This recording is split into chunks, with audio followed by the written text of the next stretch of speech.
It was your grace that brought me this far, and your mercies I ain't good enough. It was favor when I didn't deserve it. Lord, your power made me to win the race. Hi guys, how are we doing today? Compliment of the season, Merry Christmas, and wishing you a happy New Year in advance. Okay, guys.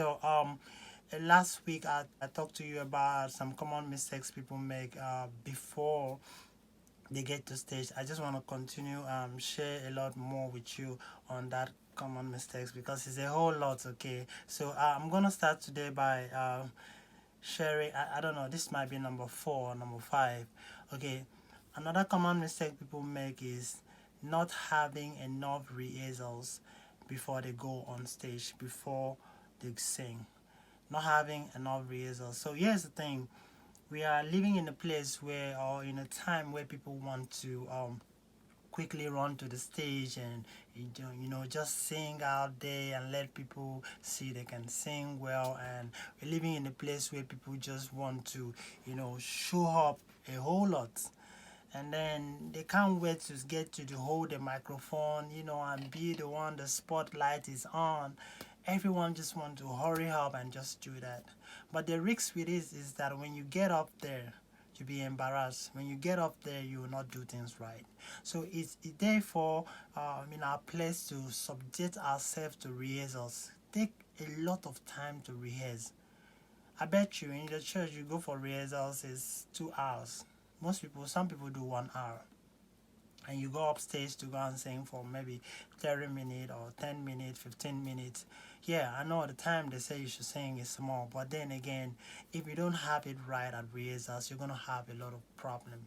So you want to be able to sit down and rehearse and know the song well.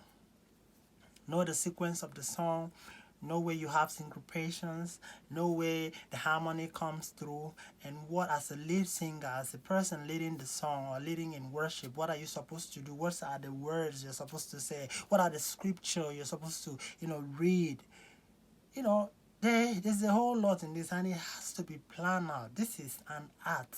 The problem with people is that they feel like singing is a spiritual, yeah, it's a spiritual thing, but again, it's an art.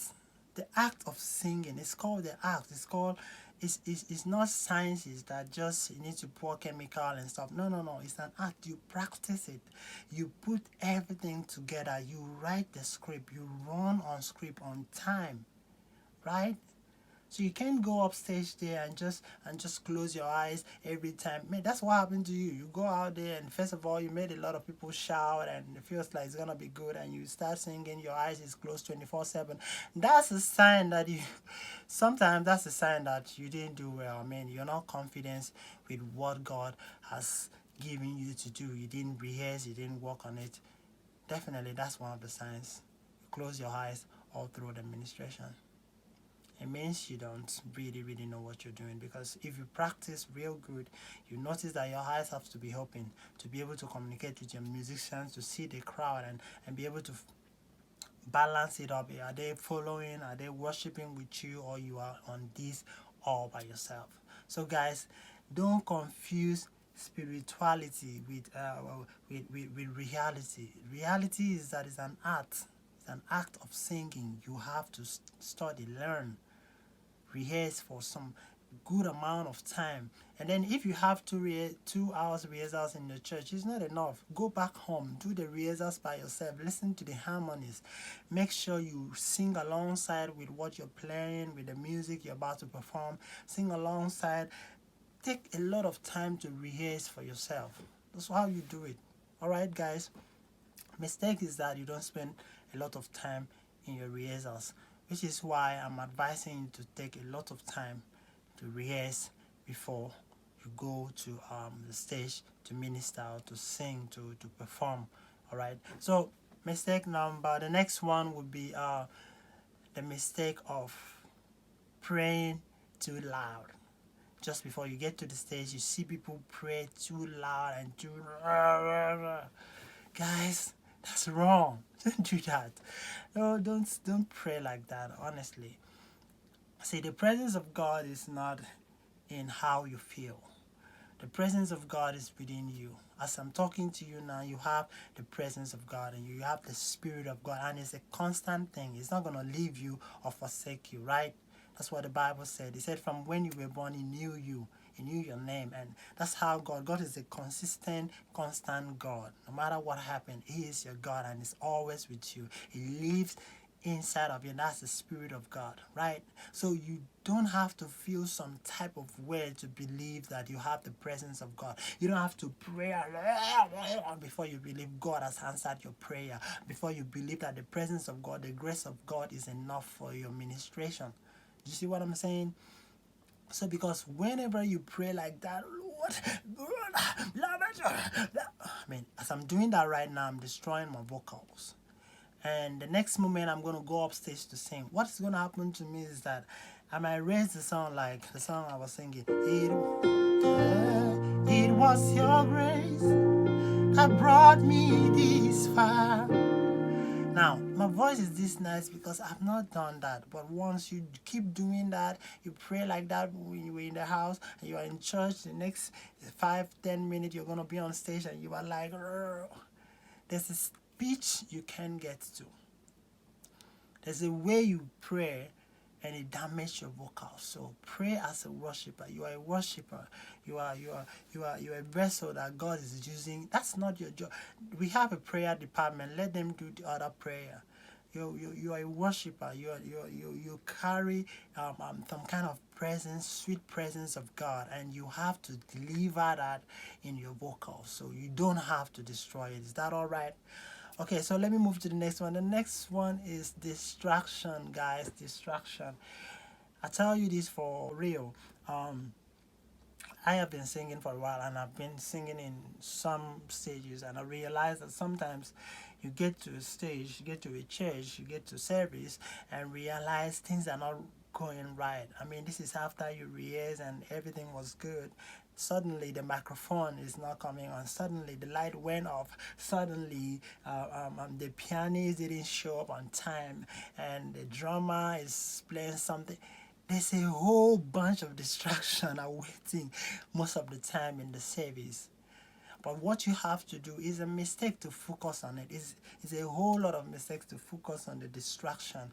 And maybe someone else went upstairs and didn't sing so good, or maybe the pastor didn't introduce you well. Or maybe whispered something to your ear that totally take your mind off the service. It's a whole lot of distraction, which is why you don't have to make the mistakes of focusing on distraction. Clear your mind of it. Personally, what I do when I go to service, before I sing in any church program in my church, leading worship and choir administration, what I do is I shut down every distraction. I'm not saying shutting down people like you don't answer people. That's not what I mean. What I mean is that I've already made up my mind. Whatever you say, whatever happened in this service, I'm not going to focus on it. My focus is on the ministry God has given me. It's this ministration I'm going to do today, and I must keep my head on it and deliver it, because this is what I'm called to do. Every other thing doesn't really matter. Do you understand what I'm saying? So focus your mind on the things that matters, and then stick to your calling. Deliver the song, and don't get yourself distracted by nothing, right? Focus. Pray in the spirit, not praying loud and damaging your voice. Just keep being in the spirit before you go on stage to sing. Just keep enjoying the presence of God around you, and stay positive. Anything negative energy, it might come all over, but you don't focus on distraction, which is what I call negative energy. Don't focus on it. Stay there with positivity and just go upstage and deliver the presence of God and help the people of God to worship God the way we should worship Him. Guys, this is it for today. This is Pitch Corner. I want you to be able to get to hear more from me. So subscribe to this channel, share this video with your friends and brothers, anybody in the choir, the music directors in your church. Share this video with everybody, guys, and then enjoy the rest of your here, and then I'll see you in the next video. Bye.